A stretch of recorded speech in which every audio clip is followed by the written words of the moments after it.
그날은 유난히 바람이 찼다. 초겨울의 끝자락, 아직 눈은 내리지 않았지만 공기는 이미 사람의 뼛속을 파고들 만큼 차가웠다. 할아버지는 작은 전기장판 위에 앉아 한 손으로 무릎을 문지르고 있었다. 아이고 오늘따라 더 쑤시네. 혼잣말은 습관이 된 지 오래였다. 대답해줄 사람이 없다는 걸 알면서도 사람은 결국 말을 해야 살 수 있는 존재였다. 방 안은 조용했다. 너무 조용해서 시계 초침 소리조차 크게 들릴 정도였다. 틱, 틱, 틱. 그 소리 사이로 배에서 나는 작은 소리가 끼어들었다. 꼬르륵. 할아버지는 잠시 눈을 감았다. 밥 먹어야지. 그러나 문제는 먹을 게 없다는 것이었다. 며칠 전 끓여 먹던 된장국은 이미 상해버렸고 김치도 거의 바닥을 드러냈다. 냉장고를 열어보았다. 텅 빈 선반. 그 안에는 마른 고추 몇 개와 유통기한이 지난 두부 한 모가 전부였다. 이걸로는 안 되겠네. 잠시 고민하던 할아버지는 결국 천천히 일어나 외투를 걸쳤다. 그리고 주머니에서 접힌 종이 하나를 꺼냈다. 그건 딸의 주소가 적힌 종이었다. 그래도 딸인데 그 말에는 많은 시간이 담겨 있었다. 기대도 망설임도 그리고 이미 여러 번 상처받은 기억도. 하지만 그럼에도 불구하고 그는 결국 문을 나섰다. 딸의 집까지는 버스를 2번 갈아타야 했다. 버스 창가에 앉아 바깥을 바라보는 동안 그의 머릿속에는 오래된 기억들이 하나씩 떠올랐다. 작은 손을 잡고 시장에 가던 날, 비가 오면 비옷을 입혀 학교에 데려다 주던 날, 열이 나서 밤새 등을 토닥이던 날, 우리 딸 수프 좋아했었는데 그는 희미하게 웃었다. 어릴 적 아파서 밥을 못 먹던 딸을 위해 몇 번이고 수프를 끓여줬던 기억, 그 따뜻한 냄새, 그릇을 양손으로 잡고 조심스럽게 먹던 작은 모습. 버스가 멈췄다. 종점입니다. 기사의 말에 할아버지는 현실로 돌아왔다. 딸의 집은 깨끗한 아파트였다.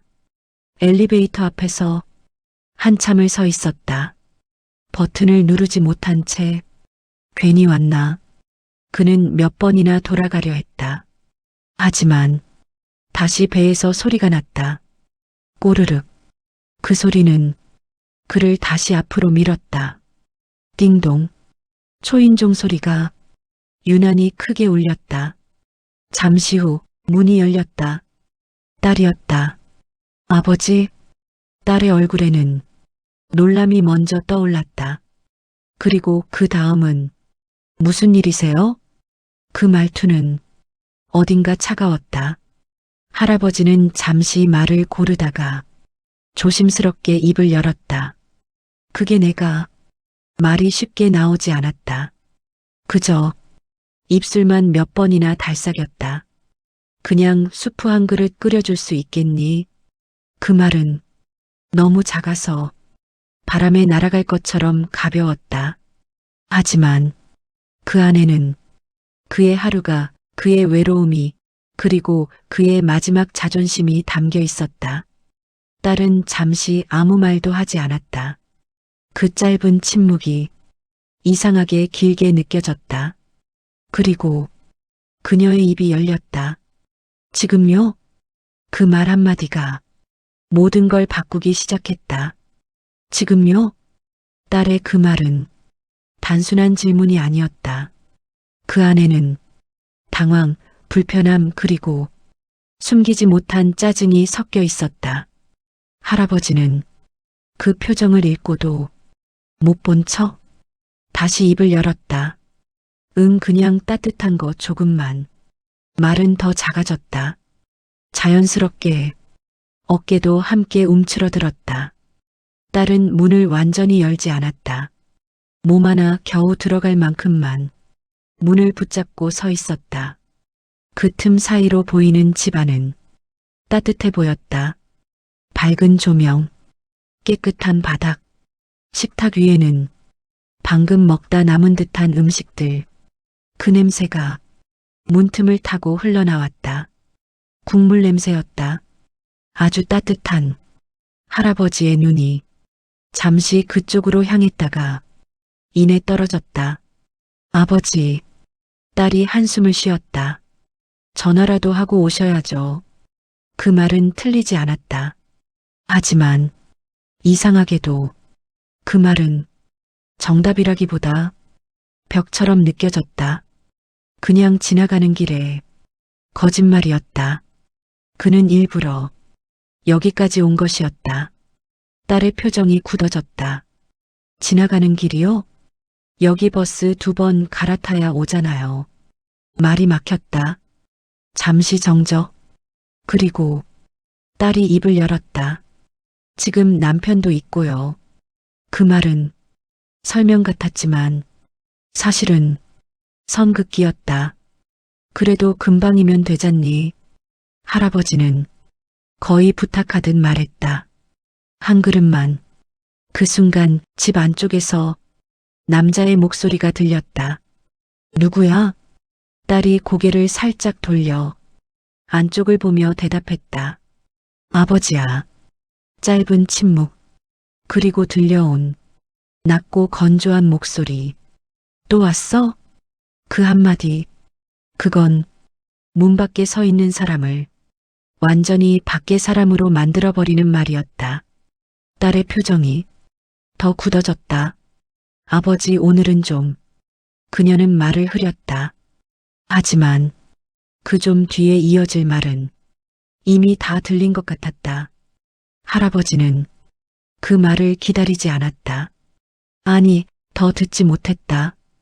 그래 바쁘지. 그는 억지로 웃었다. 괜히 왔네. 하지만 발은 움직이지 않았다.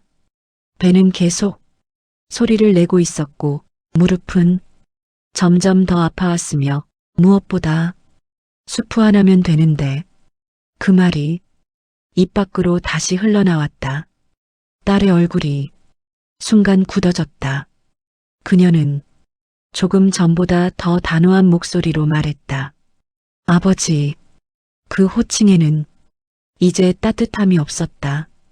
여기 식당 아니에요. 그 말은 칼 같았다. 공기가 순간 얼어붙었다. 할아버지는 아무 말도 하지 못했다. 저희도 생활이 있고요. 갑자기 오셔서 이렇게 하시면 곤란해요. 곤란해요. 그 말은 거절보다 더 멀게 느껴졌다. 문 안쪽에서 그 남자가 다시 말했다. 그냥 보내. 계속 그러면 버릇돼. 버릇. 그 단어가 귀에 박혔다. 마치 지금 이 상황이 처음이 아니라는 듯이 딸은 잠시 눈을 감았다가 떴다. 그리고 결정한 사람의 얼굴로 말했다. 아버지, 돌아가세요. 그 말은 조용했지만 단호했다. 오늘은 안 돼요. 그녀의 손이 문을 잡았다. 그 순간 할아버지는 본능적으로 말했다. 나 배고파. 그 말은 아무 장식도 없었다. 그저 사람이 살기 위해 하는 말이었다. 딸의 손이 잠시 멈췄다. 하지만 그 멈춤은 아주 짧았다. 저도 힘들어요, 아버지. 그리고 문이 닫혔다. 철컥. 그 소리는 생각보다 컸다. 문 앞에는 아무도 없었다. 따뜻한 냄새도 사라졌다. 복도는 조용했고 차가웠다.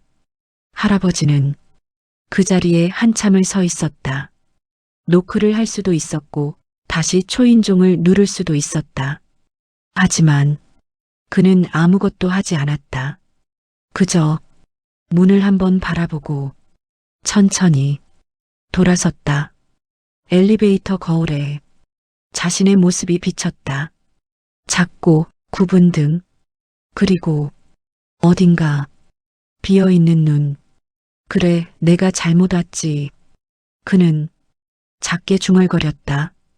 하지만 그 말은 누구에게 하는 말인지 알 수 없었다.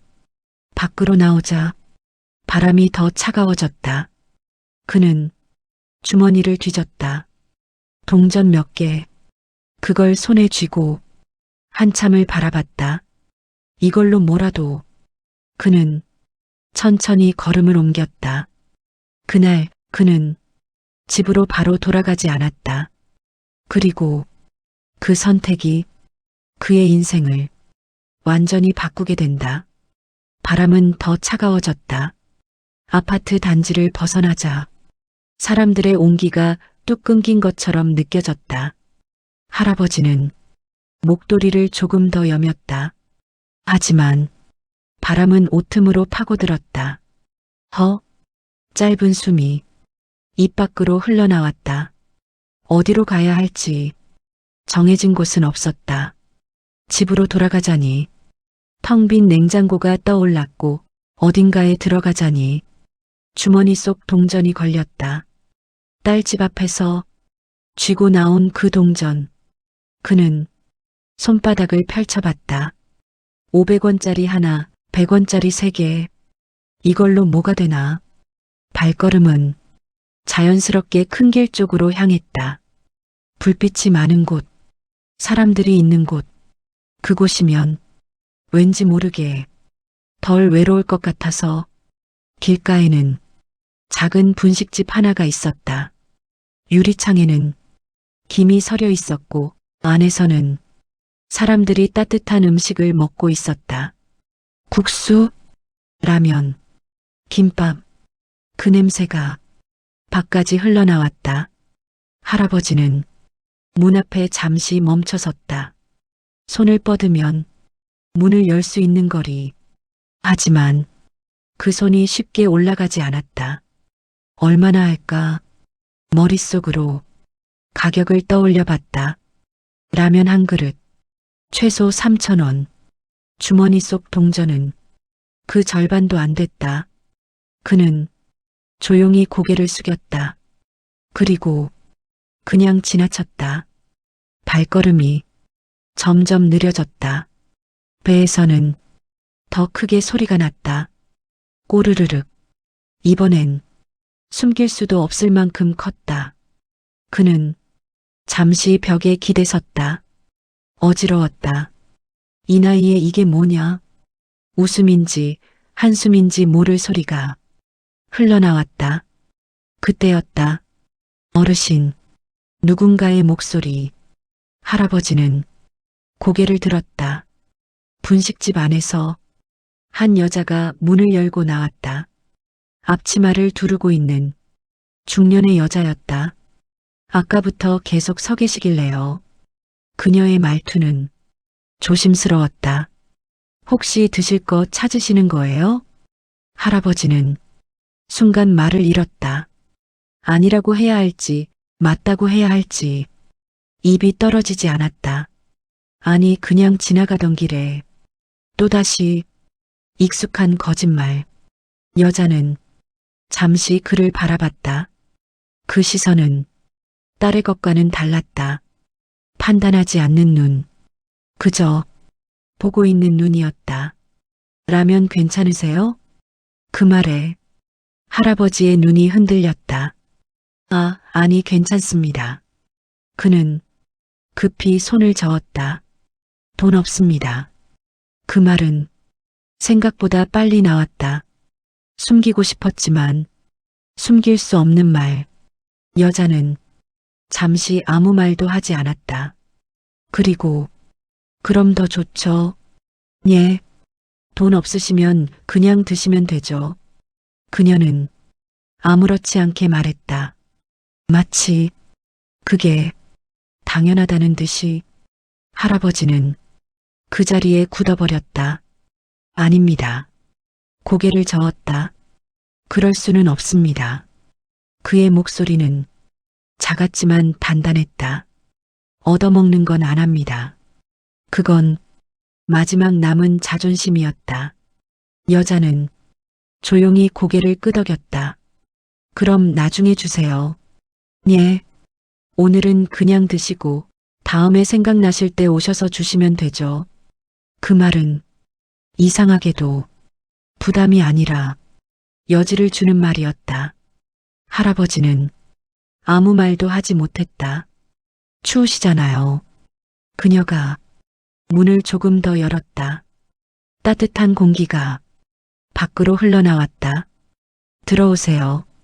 그 짧은 말, 그 말 하나가 오늘 하루 동안 그가 들은 말들 중 가장 따뜻했다. 할아버지는 문턱 앞에 섰다. 들어가면 편해질 것 같았고 들어가면 무너질 것 같았다.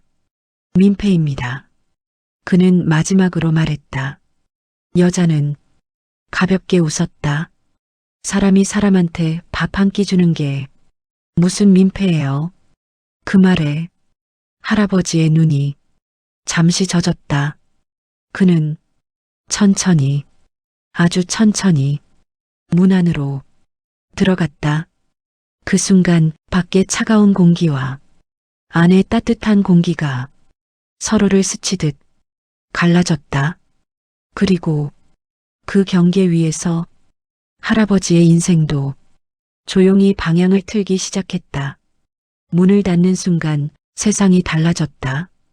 밖의 바람 소리는 뚝 끊겼고 대신 지글지글 끓는 소리와 사람들의 낮은 대화가 공기를 채우고 있었다. 여기 앉으세요. 여자가 구석 자리를 가리켰다. 할아버지는 조심스럽게 의자에 앉았다. 의자가 따뜻했다. 아니, 정확히는 그 자리에 남아있는 누군가의 온기가 느껴졌다. 그는 두 손을 무릎 위에 올려놓고 가만히 앉아 있었다. 몸은 안으로 들어왔지만 마음은 아직 문 밖에 서 있는 듯했다. 금방 나와요. 여자는 다시 주방으로 들어갔다. 그 사이 할아버지는 주변을 살폈다. 벽에는 손글씨로 적힌 메뉴판, 김밥 2,000원, 라면 3,000원, 우동 4,000원. 그 가격들이 이상하게도 마음을 더 무겁게 했다. 저 돈도 지금은 없는데. 그는 다시 주머니를 만졌다. 동전이 작게 부딪히는 소리. 그 소리가 이상하게 크게 들렸다. 그때 나왔어요. 여자의 목소리. 탁! 그 앞에 김이 모락모락 나는 그릇이 놓였다. 라면이었다. 붉은 국물 위로 계란 하나가 풀어져 있었고 파가 송송 썰려 올라가 있었다. 단순한 음식. 하지만 그 냄새는 단순하지 않았다. 따뜻했다. 아주 오래전 어딘가에서 맡아본 것 같은 그리운 냄새였다. 할아버지는 젓가락을 들지 못하고 한참을 바라만 보고 있었다. 식기 전에 드세요. 여자의 말에 그는 고개를 끄덕였다. 손이 조금 떨렸다. 젓가락을 들고 면을 조금 집었다. 후, 입김을 불어 천천히 식혔다. 그리고 한 입. 그 순간 몸이 먼저 반응했다. 따뜻한 국물이 목을 타고 내려가자 굳어있던 속이 천천히 풀리는 느낌. 아, 짧은 숨이 새어나왔다. 그건 배가 차서 나오는 숨이 아니라 사람이 살아난다는 신호였다. 한 입, 또 한 입. 그는 말없이 먹었다. 급하게 먹지 않으려고 했지만 손은 자꾸 빨라졌다. 국물 한 숟가락, 면 한 젓가락, 그리고 또 국물. 그릇이 점점 비어갔다. 그 사이 여자는 멀찍이서 그 모습을 지켜보고 있었다. 말을 걸지 않았다.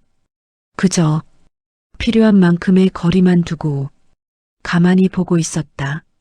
그 시선이 이상하게 편했다. 그릇이 거의 비었을 때쯤 할아버지는 젓가락을 내려놓았다.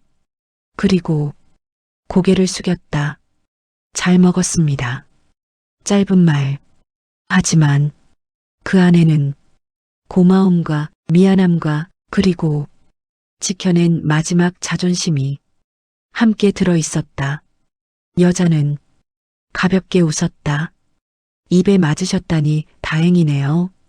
그녀는 아무렇지 않게 말했다. 마치 그게 정말 중요한 일이라는 듯이. 잠시 후 할아버지는 주머니에서 동전을 꺼냈다. 딸랑 작은 소리와 함께 테이블 위에 놓였다. 이거라도. 그의 손이 조금 떨렸다. 여자는 그 동전을 잠시 보다가 조용히 다시 그의 쪽으로 밀었다. 다음에 주세요. 아닙니다. 다음에 오시면 그때 2그릇 드시고 주셔도 돼요.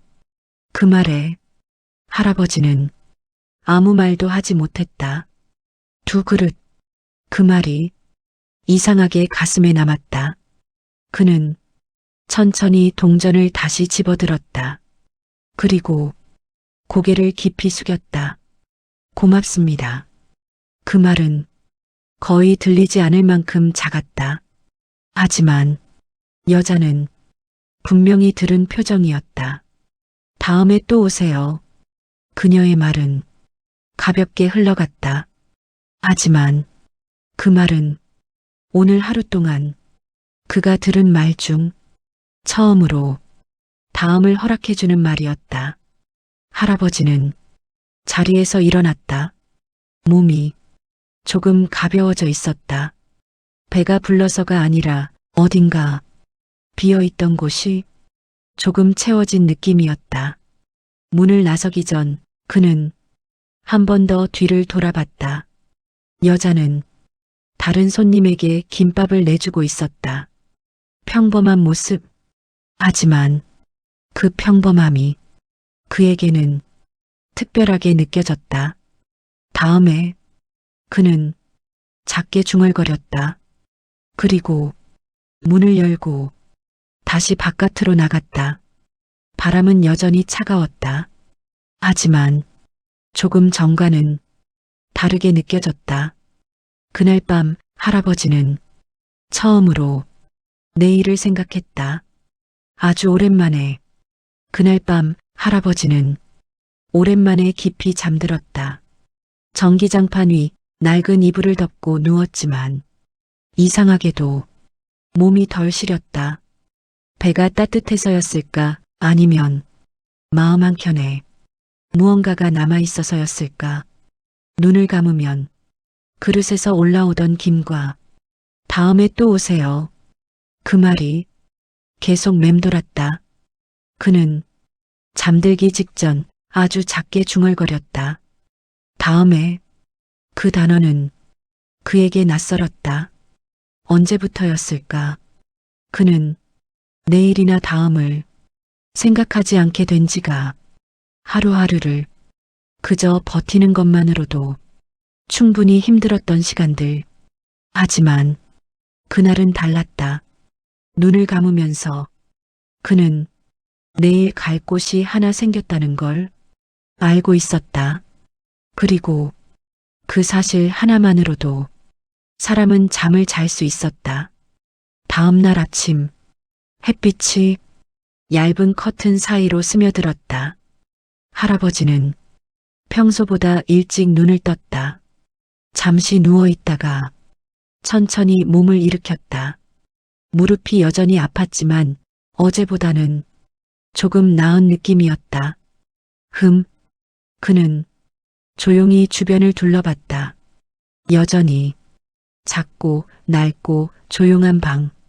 하지만 어제와는 조금 달라 보였다. 그는 옷장을 열었다. 몇 벌 안 되는 옷들 중에서 조금 덜 낡은 셔츠를 꺼냈다. 손으로 먼지를 털고 천천히 입었다. 거울 앞에 섰다.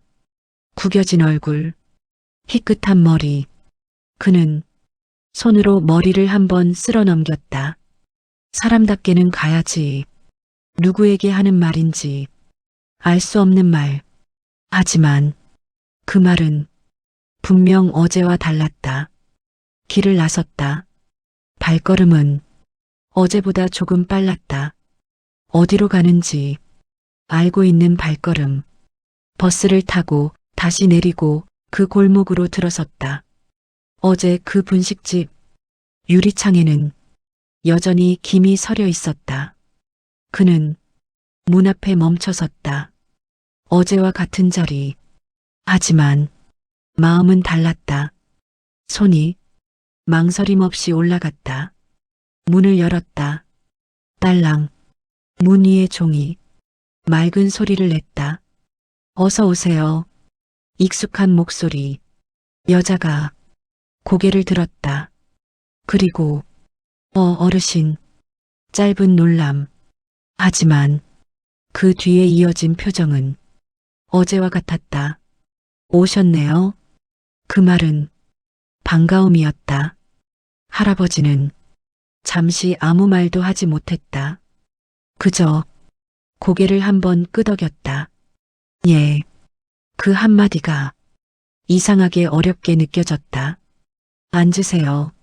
어제 자리 비어 있어요. 여자가 구석을 가리켰다.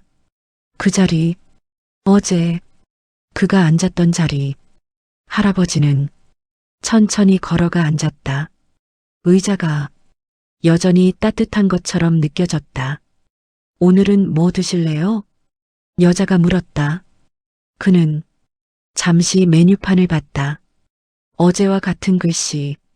하지만 오늘은 조금 다르게 보였다. 어제 그거 말을 더듬었다. 라면요? 예. 하나 드릴게요. 여자는 바로 돌아섰다. 그 뒷모습을 보며 할아버지는 천천히 주머니에 손을 넣었다. 동전, 그리고 어젯밤에 찾아낸 작은 지폐 하나, 구겨진 1,000원짜리였다. 그는 그걸 펴서 조심스럽게 테이블 위에 올려놓았다. 오늘은 조금 있습니다. 누가 들으라는 것도 아닌 말. 하지만 그 말에는 어제와는 다른 작은 당당함이 담겨 있었다. 잠시 후 라면이 나왔다. 어제와 같은 모습. 하지만 오늘은 조금 더 따뜻해 보였다. 그는 젓가락을 들었다. 그리고 먹기 전에 잠시 멈췄다. 고맙습니다. 어제보다 조금 더 또렷한 목소리. 여자는 고개를 끄덕였다. 천천히 드세요. 그 말이 이상하게 마음에 남았다. 천천히. 그는 정말 천천히 먹었다. 급하지 않게 아껴 먹듯이 한 입, 한 입. 그 사이사이에 작은 숨을 고르듯이. 그는 단순히 라면을 먹고 있는 게 아니었다. 어제의 자신과 오늘의 자신을 조용히 이어 붙이고 있었다. 그날 할아버지는 단순한 손님으로 다시 온 것이 아니었다. 그는 자신이 다시 어딘가에 속할 수 있는지 확인하러 온 것이었다. 그리고 그 작은 가게는 그에게 아주 조심스럽게 자리를 내어주고 있었다. 말없이, 자연스럽게, 부담 없이. 그렇게 그의 삶에 다시 가는 길이 하나 생겼다. 그날 이후로 할아버지는 하루에 한 번씩 그 가게를 찾았다. 꼭 정해진 시간은 아니었지만 대체로 해가 기울기 시작할 즈음 사람들이 하나둘 들어오기 시작하는 시간에 맞춰 그는 그 골목으로 향했다. 처음에는 그저 밥을 먹기 위해서였다. 하지만 며칠이 지나자 그 이유는 조금씩 달라지기 시작했다. 오셨어요. 이제는 문을 열고 들어가면 여자는 자연스럽게 그를 맞이했다. 낯설지 않은 목소리.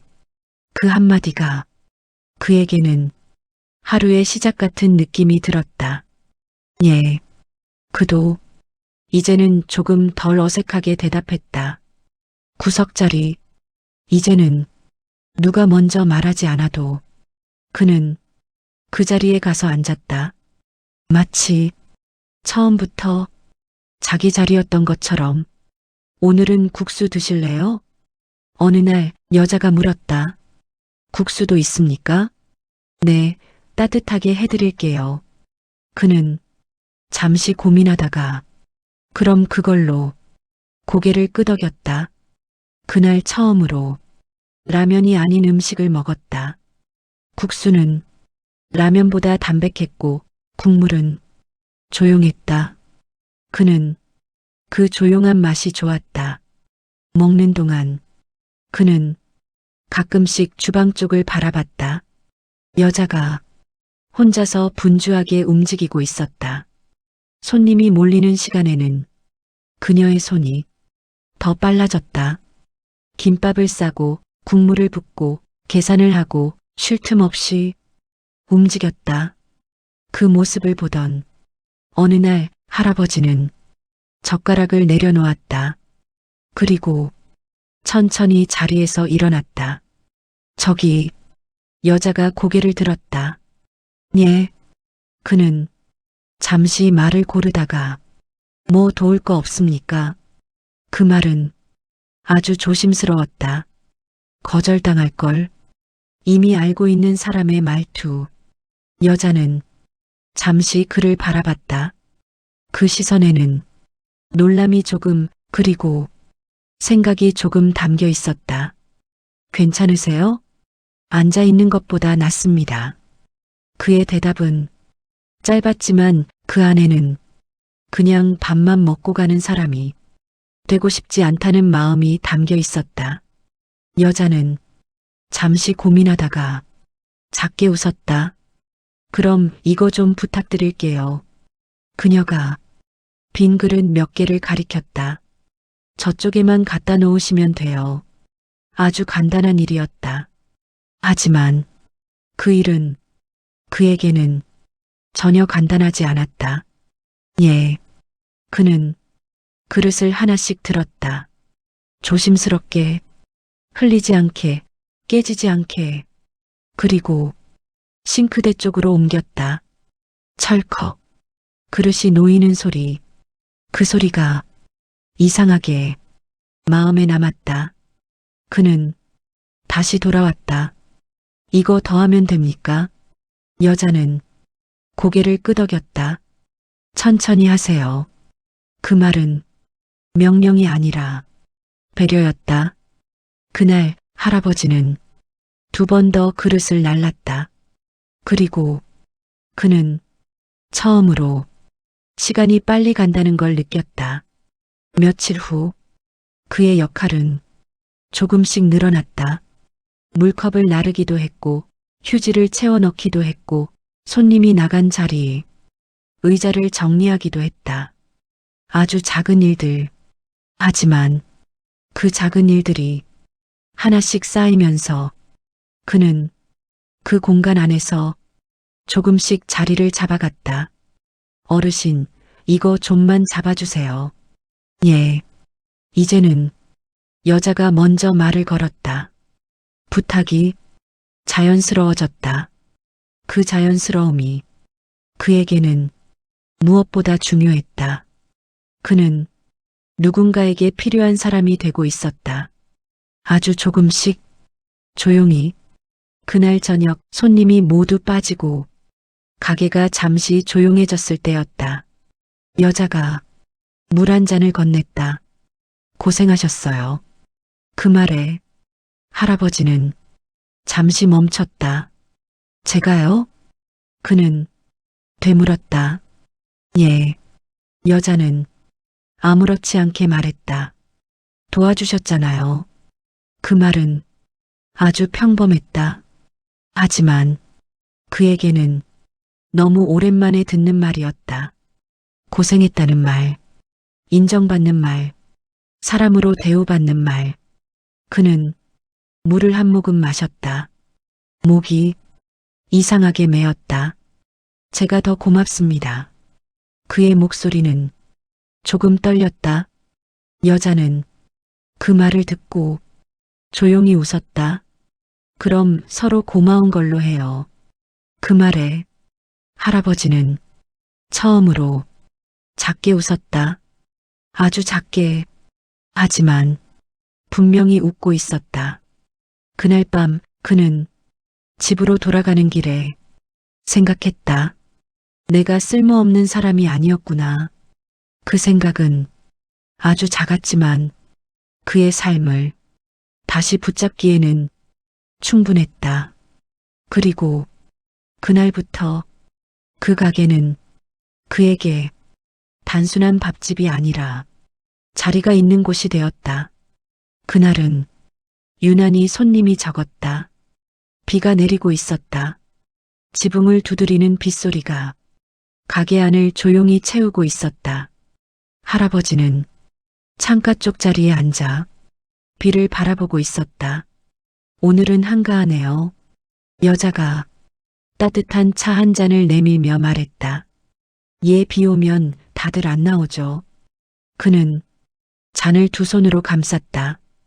따뜻함이 손끝에서 천천히 올라왔다. 잠시 침묵. 빗소리만 계속 이어졌다. 그때 여자가 조심스럽게 입을 열었다. 어르신, 예, 가족분들은 안 계세요? 그 질문은 가볍게 던진 것처럼 들렸지만 실은 조심스럽게 고른 질문이었다. 할아버지는 바로 대답하지 않았다. 차에서 올라오는 김을 잠시 바라봤다. 그리고 천천히 입을 열었다. 딸 하나 있습니다. 그 말은 짧았지만 그 뒤에 많은 이야기가 붙어 있었다. 여자는 아무 말도 하지 않았다. 그저 기다렸다. 잘 살고 있습니다. 그는 덧붙였다. 하지만 그 말은 이상하게 공허했다. 그럼 자주 뵙겠네요. 여자의 말. 할아버지는 작게 웃었다. 예전에는 그랬죠. 그 한마디, 그 안에 시간이 들어 있었다. 그 애가 어릴 때는요. 그는 조용히 말을 이어갔다. 수프를 참 좋아했습니다. 그 말에 여자의 눈이 살짝 움직였다. 감기라도 걸리면 밥은 안 먹고 수프만 찾았어요. 그의 시선은 어딘가 먼 곳을 보고 있었다. 그래서 제가, 그는 손을 가볍게 들어 올렸다. 밤새 끓였죠. 그 말은 자랑이 아니었다. 그저 기억이었다. 처음엔 잘 못했어요. 그는 조금 웃었다. 싱겁다고 안 먹더라고요. 그 웃음은 잠깐이었다. 그래서 다시 끓이고 또 끓이고 그러다 보니까 그의 입맛에 맞게 되더라고요. 여자는 가만히 듣고 있었다. 그때는 그는 말을 멈췄다. 잠시 후 그때는 그게 당연한 줄 알았습니다. 그 말은 조용했지만 무거웠다. 아내가 먼저 갔습니다. 그는 담담하게 말했다. 그 뒤로는 저 혼자 키웠죠. 여자의 손이 잠시 멈췄다. 돈이 없어서. 그는 웃었다. 일을 2개씩 했습니다. 낮에는 공사장, 밤에는 경비.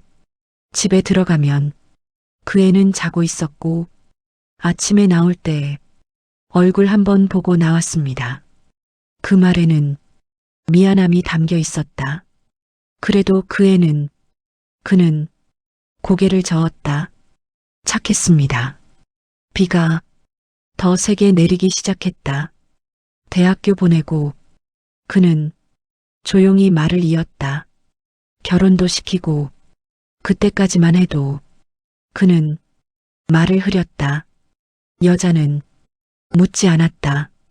그 다음 말이 어떤 말일지 이미 알고 있는 사람처럼 제가 같이 살자고 했습니다. 그는 눈을 감았다. 혼자 있는 게 좀 그래서 그 말은 너무 솔직했다. 그 애도 처음엔 괜찮다고 했습니다. 하지만 사위가 그는 그 단어에서 멈췄다. 불편해하더군요. 그 말은 많은 걸 설명하지 않았다. 하지만 충분했다. 처음엔 티를 안 냈습니다. 근데 그는 손을 내려다봤다. 하나씩 느껴지더라고요. 눈치, 말투, 표정. 그래서 그는 조용히 말했다. 제가 나왔습니다. 그 말은 결론이었다. 그 뒤로는 그는 고개를 들었다. 서로 안 봅니다. 여자는 조용히 숨을 내쉬었다. 그래도 그녀가 조심스럽게 말했다. 아버지니까. 그 말은 위로이기도 했고 희망이기도 했다. 하지만 할아버지는 고개를 저었다. 그 집 앞에서 수프 하나 달라고 했다가 그는 작게 웃었다. 문 닫혔습니다. 그 말은 너무 담담해서 더 아팠다. 한참의 침묵. 비는 여전히 내리고 있었다. 여자는 천천히 말했다. 그래도 오셨네요. 그 말에 할아버지는 잠시 멈췄다. 예, 그 집에 그녀의 눈은 조용했다. 그래도 가신 거잖아요. 그 말은 책망이 아니었다. 이해였다. 할아버지는 아무 말도 하지 못했다. 그리고 아주 천천히 고개를 끄덕였다. 그래도 딸이니까요. 그 한마디, 그 안에는 아직 끝나지 않은 마음이 남아 있었다. 비는 조금씩 잦아들고 있었다. 그리고 그날 여자는 처음으로 그를 혼자 있는 사람이 아니라 누군가의 아버지였던 사람으로 바라보게 되었다. 그리고 그 시선은 앞으로 그의 삶을 다시 움직이게 만들기 시작한다. 비가 그친 다음 날이었다. 공기는 어제보다 맑았지만 어딘가 더 차가워진 느낌이었다. 할아버지는 평소보다 조금 일찍 집을 나섰다. 이유는 딱히 없었다. 그저 가만히 앉아 있기보다 움직이고 싶었다. 몸을 움직이면 생각이 덜 따라붙는다는 걸 그는 알고 있었다. 골목으로 향하는 길, 그는 문득 발걸음을 멈췄다. 갈림길이었다. 오른쪽으로 가면 분식집, 왼쪽으로 가면 딸의 집이 있는 방향. 그는 잠시 서 있었다. 바람이 가볍게 스쳐 지나갔다. 괜히 중얼거렸다. 하지만 발은 이미 알고 있는 쪽으로 조금씩 움직이고 있었다. 왼쪽 아파트 단지는 여전히 조용했다. 낯익은 길, 며칠 전 문 앞에서 돌아섰던 그 길, 엘리베이터 앞에 섰다. 버튼을 누르지 못한 채 잠시 멈췄다. 그날의 소리가 다시 떠올랐다. 여기 식당 아니에요. 버릇돼. 돌아가세요. 그 말들이 귀에 다시 박혔다. 손이 천천히 내려갔다. 아니다. 그는 작게 고개를 저었다. 그리고 돌아서려는 순간이었다. 어르신, 갑작스러운 목소리. 할아버지는 놀라서 뒤를 돌아봤다. 한 남자가 급하게 뛰어오고 있었다. 경비복을 입은 사람이었다. 어르신 혹시 여기 사시는 분 아니시죠? 그의 숨이 조금 가빠 보였다. 예, 아닙니다만. 아, 다행이다. 그는 안도의 한숨을 내쉬었다. 지금 위에서 난리라서요. 난리요? 어떤 분이 갑자기 쓰러지셨다고. 그 말에 할아버지의 심장이 한번 크게 뛰었다. 어디 몇 층입니까? 5층이요. 503호 쪽. 그 순간 할아버지의 발이 먼저 움직였다. 엘리베이터 버튼을 거칠게 눌렀다. 띵! 문이 열리자마자 안으로 들어갔다. 손이 떨리고 있었다. 설마 생각은 끝까지 이어지지 않았다. 문이 열렸다. 5층 복도 끝에서 사람들이 모여 있었다. 누군가 전화로 소리를 지르고 있었고 누군가는 문을 두드리고 있었다. 문 안 열려요. 119 불렀어요. 그 소리들 사이로 할아버지는 천천히 걸어갔다. 그리고 그 문 앞에 섰다. 503호. 딸의 집. 손이 문 위에 올라갔다. 똑똑. 노크 소리. 아무 반응이 없었다. 열어라. 그는 작게 말했다. 열어라. 조금 더 크게. 그때 안쪽에서 아주 희미한 소리가 들렸다. 아, 여자의 목소리였다. 할아버지는 망설이지 않았다. 비켜요. 그는 옆에 있던 사람들에게 말했다. 그리고 문고리를 잡고 힘껏 흔들었다. 철컥 잠겨 있었다. 그는 뒤로 한 발 물러섰다. 그리고 어깨로 문을 밀어붙였다. 쾅! 한 번, 쾅! 두 번. 주변 사람들이 놀라서 외쳤다. 어르신 위험해요. 하지만 그는 멈추지 않았다.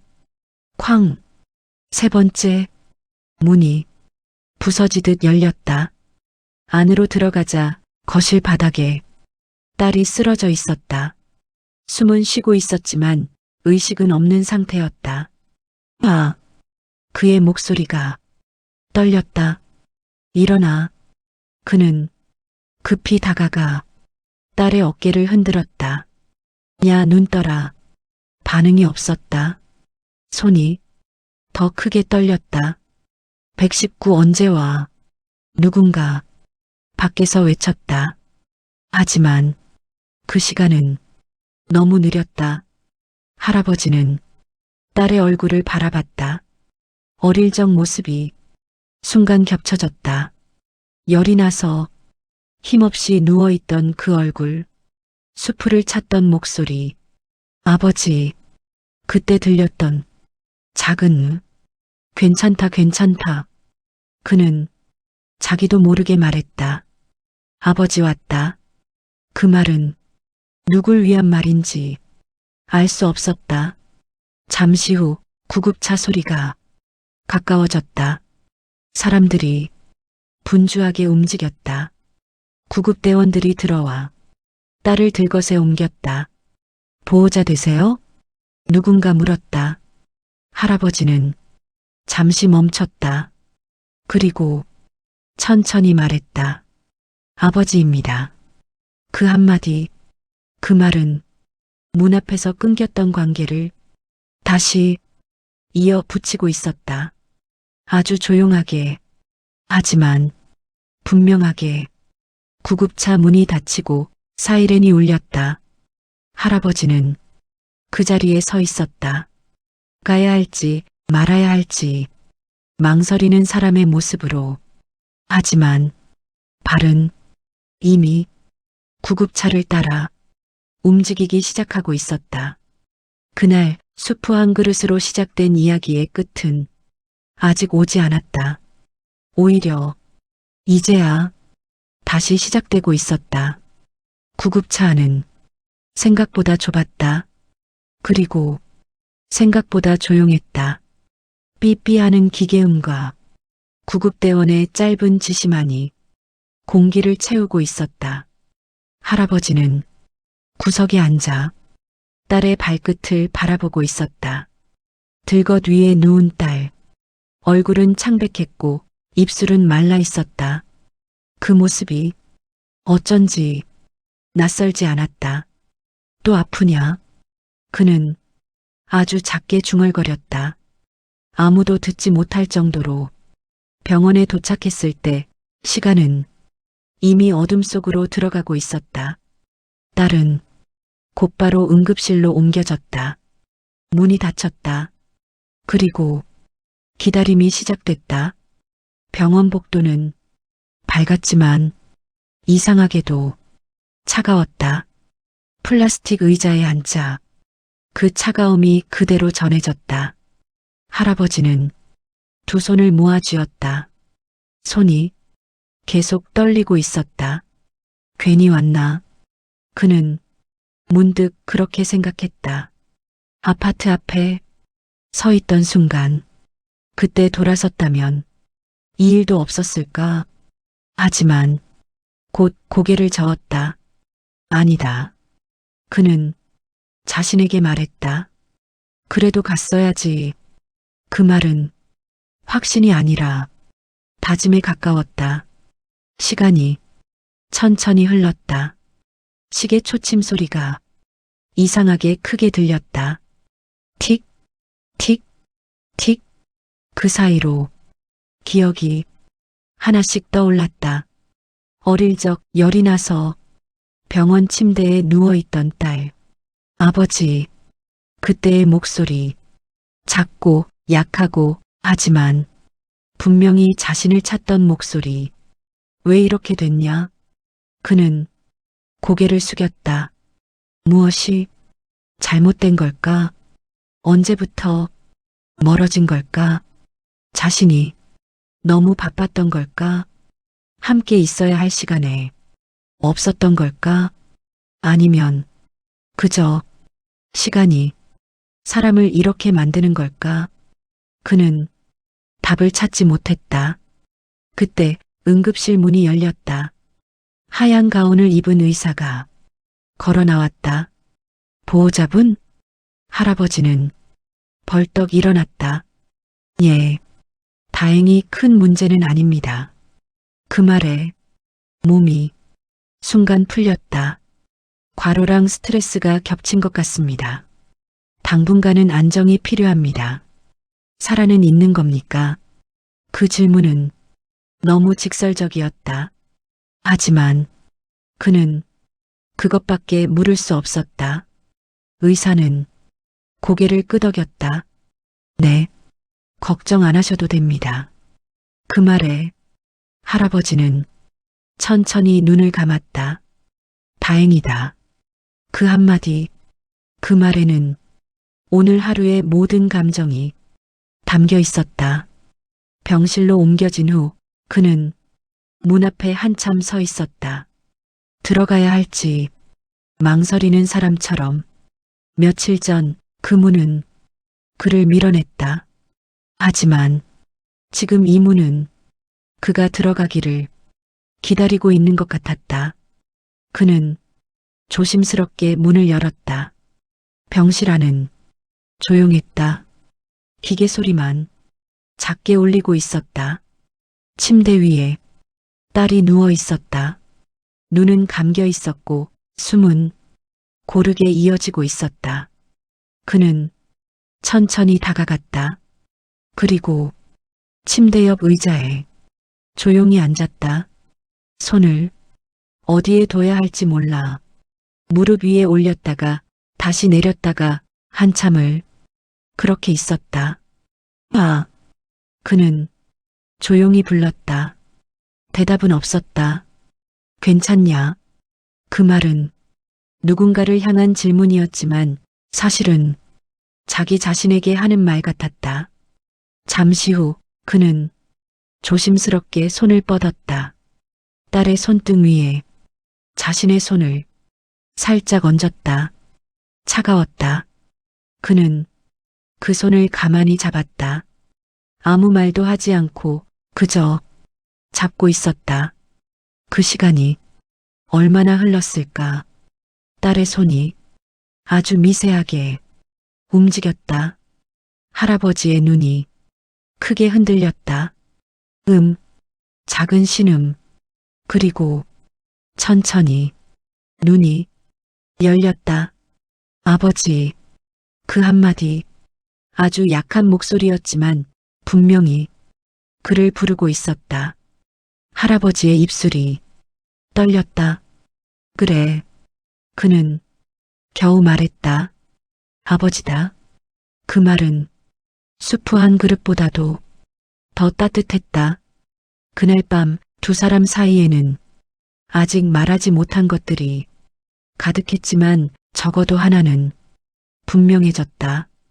끊어진 줄 알았던 관계가 완전히 끊어진 것은 아니었다는 것. 그리고 다시 이어질 수 있다는 것. 아주 천천히라도. 병실안은 조용했다. 밤이 깊어 복도의 소음도 거의 사라진 시간. 딸은 천천히 눈을 뜨고 있었다. 아직 완전히 깨어난 상태는 아니었지만 의식은 분명히 돌아와 있었다. 그리고 그 시선이 천천히 옆으로 움직였다. 의자에 앉아 있는 한 사람. 고개를 숙인 채 손을 잡고 있는 사람. 아버지. 그녀의 목소리는 여전히 약했다. 하지만 이번에는 조금 더 또렷했다.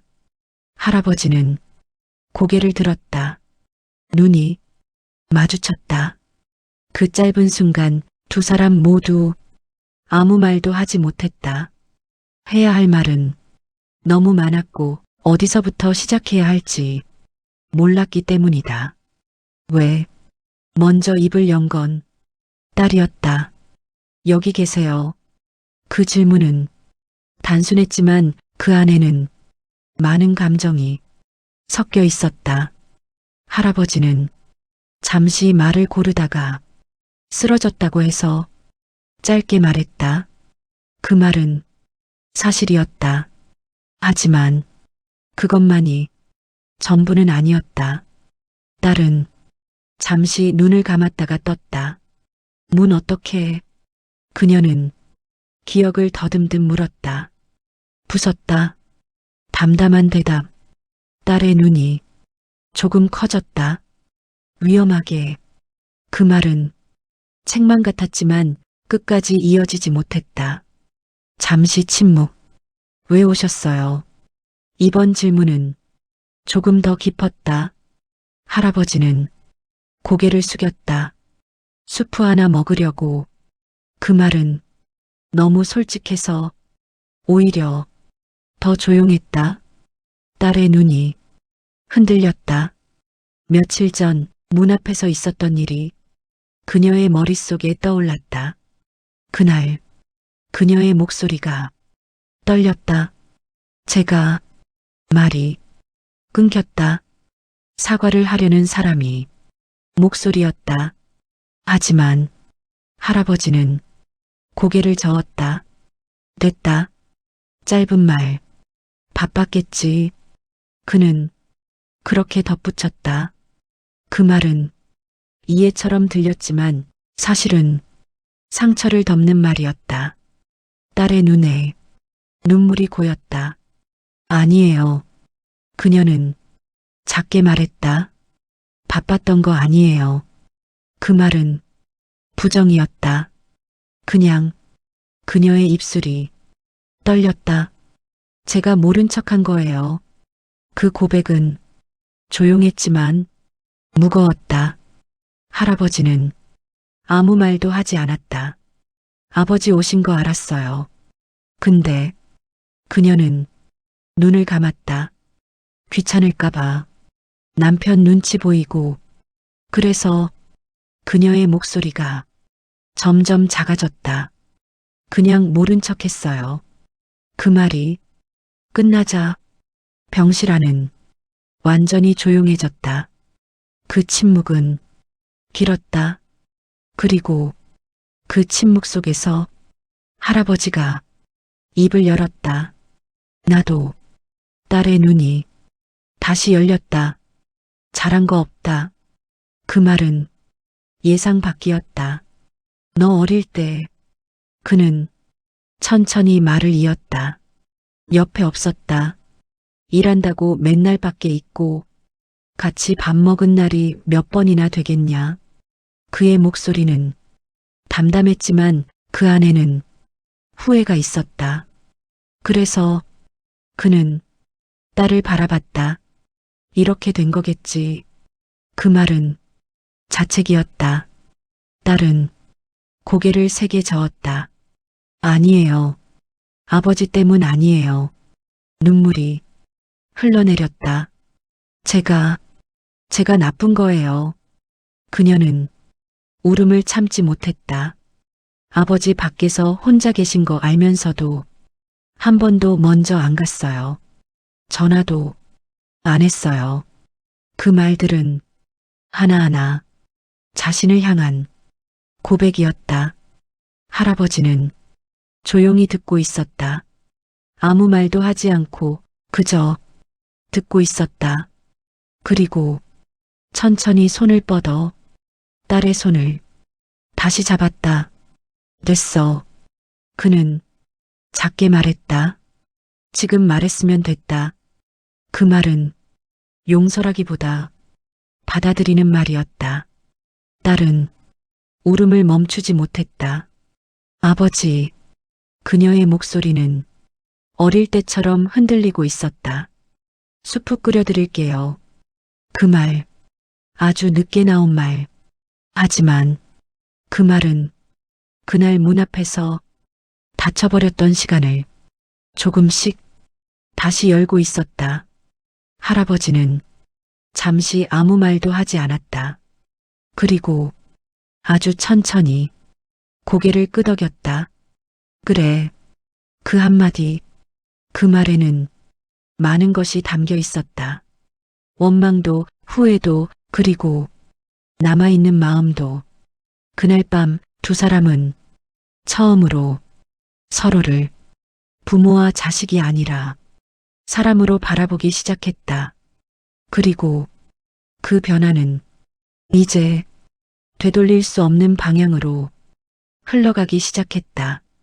퇴원한 날 할아버지는 조용히 집에 돌아왔다. 가게 일도 그날의 사건도 모든 것이 조금 느리게 흘러가는 느낌이었다.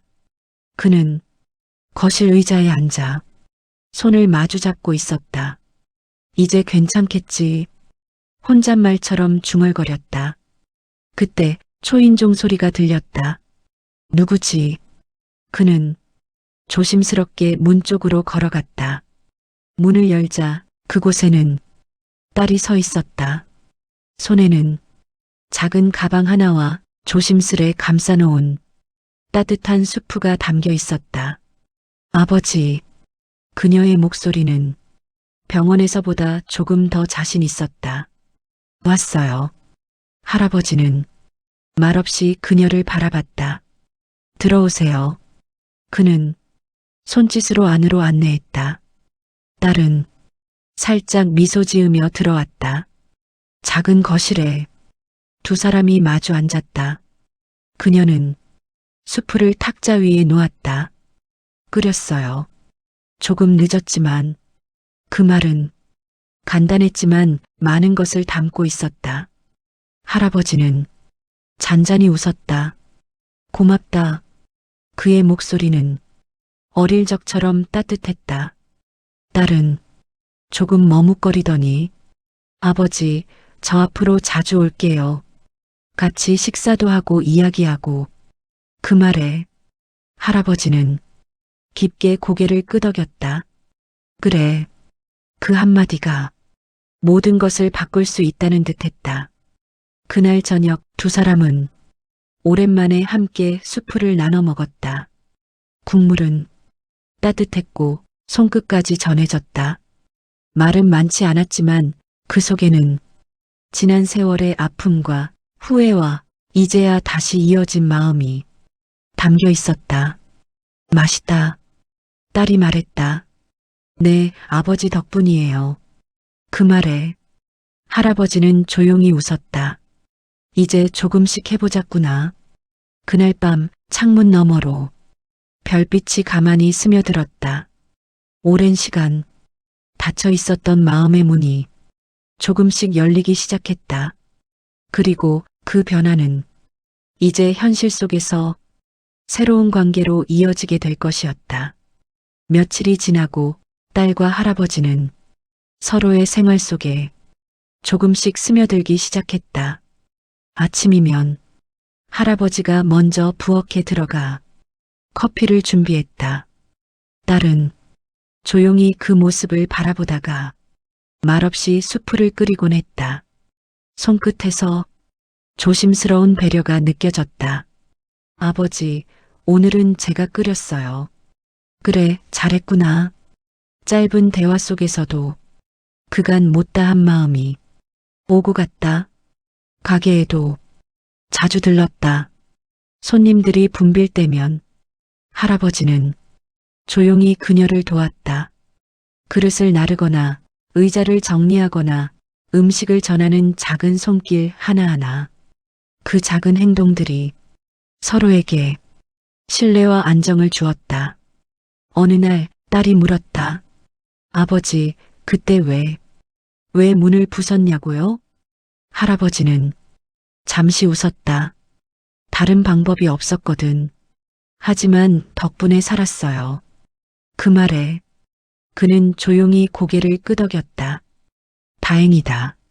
시간은 천천히 흘렀지만 그들의 관계는 조금씩 단단해졌다. 서로를 향한 이해와 서로를 향한 배려가 작은 일상 속에서 하나씩 쌓여갔다.